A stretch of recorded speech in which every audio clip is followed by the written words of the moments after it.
ಕೊಪ್ಪಳದ ಗವಿಸಿದ್ದೇಶ್ವರ ಜಾತ್ರೆಗೆ ಕ್ಷಣಗಣನೆ ಶುರುವಾಗಿದೆ. ಸುಮಾರು 15 ದಿನಗಳ ಕಾಲ ಈ ಒಂದು ಜಾತ್ರೆ ನಡೆಯುತ್ತೆ. ಈ ಒಂದು ಜಾತ್ರೆಗೆ ಈಗ ಎಲ್ಲ ರೀತಿಯ ಸಿದ್ಧತೆಗಳನ್ನು ಕೂಡ ಮಾಡಿಕೊಳ್ಳಲಾಗಿದೆ. ಒಂದು ಕಡೆ ನಾಳೆ ಸಂಜೆ ಮಹಾರಥೋತ್ಸವ ನೆರವೇರುತ್ತೆ. ಮಹಾರಥೋತ್ಸವದಲ್ಲಿ ಲಕ್ಷಾಂತರ ಭಕ್ತರು ಭಾಗಿಯಾಗ್ತಾರೆ. ಭಕ್ತರಿಗಾಗಿ ಮಹಾಪ್ರಸಾದಕ್ಕೆ ಮಠದಲ್ಲಿ ಈಗಾಗಲೇ ಎಲ್ಲ ರೀತಿಯ ವ್ಯವಸ್ಥೆಯನ್ನು ಮಾಡಲಾಗಿದೆ.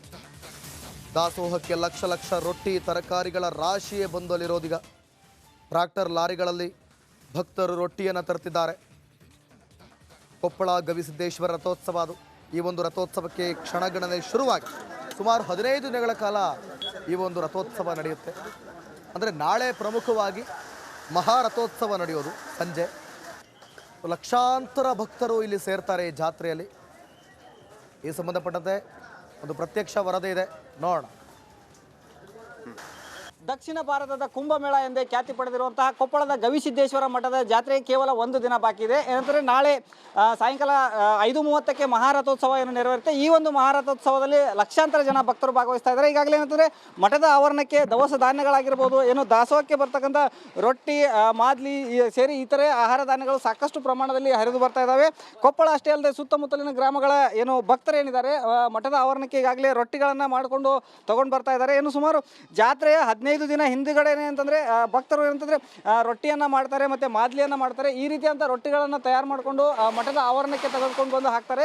ಏನು ಮಠದ ಜಾತ್ರೆಗೆ ಬರುವಂತಹ ಲಕ್ಷಾಂತರ ಜನ ಭಕ್ತರು ಏನಿರ್ತಾರೆ, ಈ ಭಕ್ತರಿಗೆ ಒಂದು ಮಹಾದಾಸೋಹ ನಡೆಯುತ್ತೆ, ಪ್ರಸಾದ ವ್ಯವಸ್ಥೆ ಏನಿರುತ್ತೆ. ಈ ಒಂದು ಪ್ರಸಾದ ವ್ಯವಸ್ಥೆಯಲ್ಲಿ ಜನರಿಗೆ ಪ್ರಸಾದವನ್ನು ನೀಡಲಿಕ್ಕೆ ಬೇಕಾದಂಥ ರೊಟ್ಟಿ ಸೇರಿ ಇನ್ನಿತರ ಆಹಾರ ಧಾನ್ಯಗಳಾಗಿರ್ಬೋದು ಮತ್ತು ಸಿಹಿ ಪದಾರ್ಥಗಳಾಗಿರ್ಬೋದು ಎಲ್ಲವೂ ಕೂಡ ಸದ್ಯ ಏನಂತಂದರೆ ಶ್ರೀಗಳ ಮಠಕ್ಕೆ ಒಂದು ಆಗಮಿಸ್ತಾ ಇದೆ.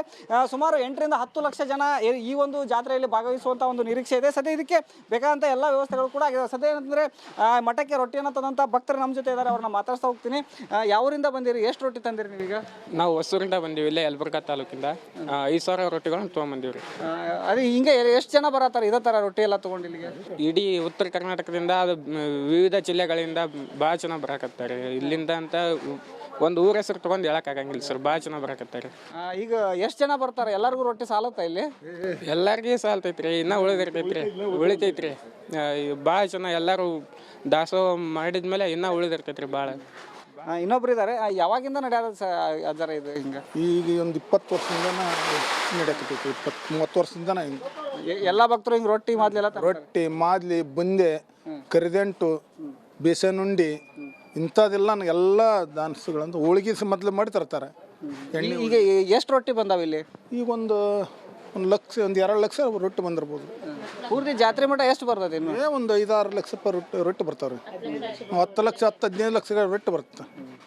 ಏನಂತಂದರೆ ಈಗ ನಾಳೆ ಸಾಯಂಕಾಲ ಅಂತಂದರೆ 5:30ಕ್ಕೆ ಮಹಾರಥೋತ್ಸವ ನಡೀತೆ. ಬೆಳಗ್ಗೆಯಿಂದಲೂ ಕೂಡ ಸಾಕಷ್ಟು ಒಂದು ವಿಜೃಂಭಣೆಯಿಂದ ಜಾತ್ರಾ ಮಹೋತ್ಸವಗಳು ನಡೀತಾ ಇರ್ತವೆ. ಈ ಒಂದು ಜಾತ್ರಾ ಮಹೋತ್ಸವಕ್ಕೆ ಆಗಮಿಸುವಂಥ ಭಕ್ತರಿಗೆ ಯಾವುದೇ ರೀತಿ ತೊಂದರೆ ಆಗದೇ ಇರಲಿ, ಪ್ರಸಾದದ ವ್ಯವಸ್ಥೆಗೆ ಅನ್ನುವಂಥ ನಿಟ್ಟಿನಲ್ಲಿ ಎಲ್ಲ ಥರದ ಏನು ಅಂತಂದರೆ ರೊಟ್ಟಿ ಆಗಿರ್ಬೋದು, ಮಾದ್ಲಿ, ಅನ್ನ ಮತ್ತು ಏನಂತಂದರೆ ಸಿಹಿ ಖಾದ್ಯಗಳಾಗಿರ್ಬೋದು, ತುಪ್ಪ, ಬೆಲ್ಲ ಇದು ಸೇರಿ ವಿವಿಧ ಏನಂತಂದರೆ ಆಹಾರ ಧಾನ್ಯಗಳು ಸದ್ಯ ಏನಂತಂದರೆ ಶ್ರೀಗಳ ಮಠಕ್ಕೆ ಒಂದು ಭಕ್ತರು ತಂದು ಹಾಕ್ತಾ ಇದ್ದಾರೆ ಅಂತಲೇ ಹೇಳ್ಬೋದು.